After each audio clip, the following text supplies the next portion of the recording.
Hi,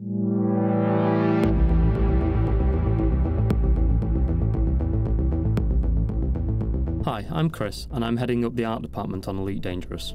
Today I'm going to take a look at the capital ship video that we released a while back. We'll see how it relates to the game and how we are progressing with the in-game visuals. If you've been following our newsletters, you'll have seen many sketches and paintings produced by our talented concept team. These pieces let us try out ideas and styles, and once approved, serve as a guide for the look of the game. It's an ongoing and collaborative process. Whilst modelling and texturing, we'll take screenshots of in-game assets and pass them back to the concept team for a paint-over. With the video, we extended this approach, adding animations so we could see our concepts in motion. Parallel with the ongoing development of the game, a small team of artists and animators put together the capital ship battle. We scripted scenes that could be replayed time and time again, letting artists focus on the details of the scene, testing and comparing different techniques. This motion concept approach lets us get ahead of the game and previs elements that are not yet supported in engine. This was the case with the cockpit and HUD, which were rendered in 3ds Max and composited over the in-game footage. These tests convinced the team that seeing the player's cockpit in-game would greatly help the player's immersion without spending code time testing the concept. Despite the limited graphics of the day, the dashboard and the 3D radar seen in the original Elite lent an immersive quality to the classic game by putting the player in the cockpit. This sense of immersion in the in-game world is key to the Elite experience, old and new. We want to push this further, letting the player share the pilot's point of view, breaking the fixed forward view with responsive and natural camera motion that mimics the pilot's head movements. These range from a soft sway and bob in response to a course correction, to the player's head pushing back in their headrest when accelerating, or even a nearby explosion jolting the cockpit. As soon as we added the cockpit in-game, it really came to life. Even in its most basic implementation, it suddenly felt like we were really piloting a spaceship. It's also opened up a world of possibilities that we're still exploring, though we have yet to get approval for the 0G fluffy dice. Damage effects, atmospherics and lighting, together with sound design, are all coming together to make the cockpit feel like a real space.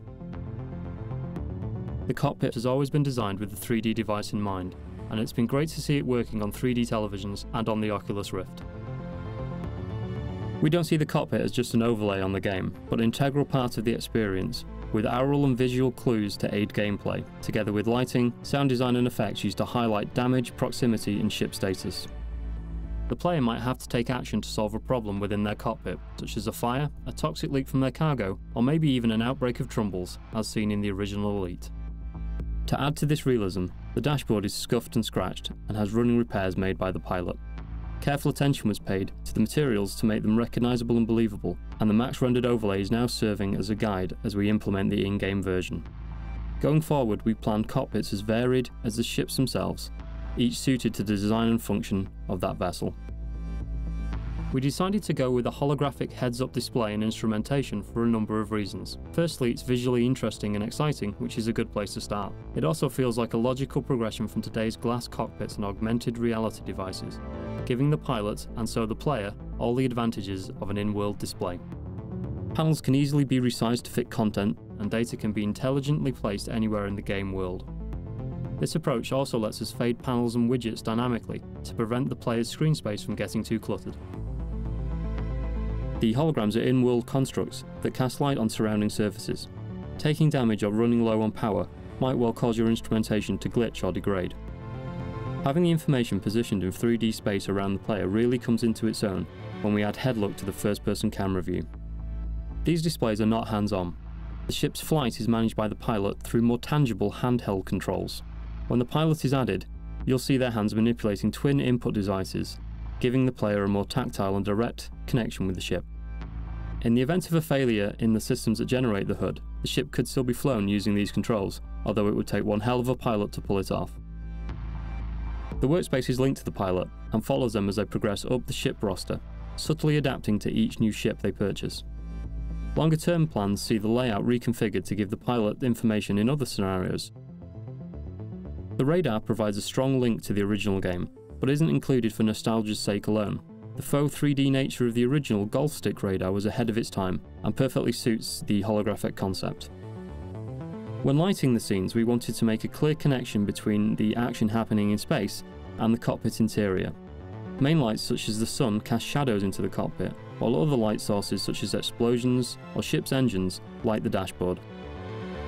The player's ship also lights the environment around it. The forward searchlights catch the walkways on the Federal battleship. This interactive lighting is present on the non-playable ships as well. Look carefully and you'll see the Empire fighters' engines lighting the launch bays as they emerge. Careful attention was paid to the cockpit glass to make it feel solid and responsive to lighting, with the sun catching on micro-scratches in the canopy, and a reactive environment map subtly reflecting the ship interior. Although the video concentrates on combat, that's only one part of the game. Going forward, we will continue to motion concept elements such as trading, mining and docking, though it's unlikely these videos will be as visually polished.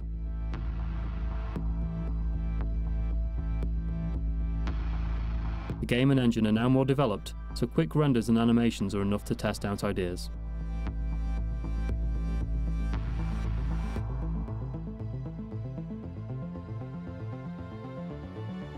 Looking back, we've come a long way, but there's still a lot to do. In fact, I'd better get back to it. Thanks for listening.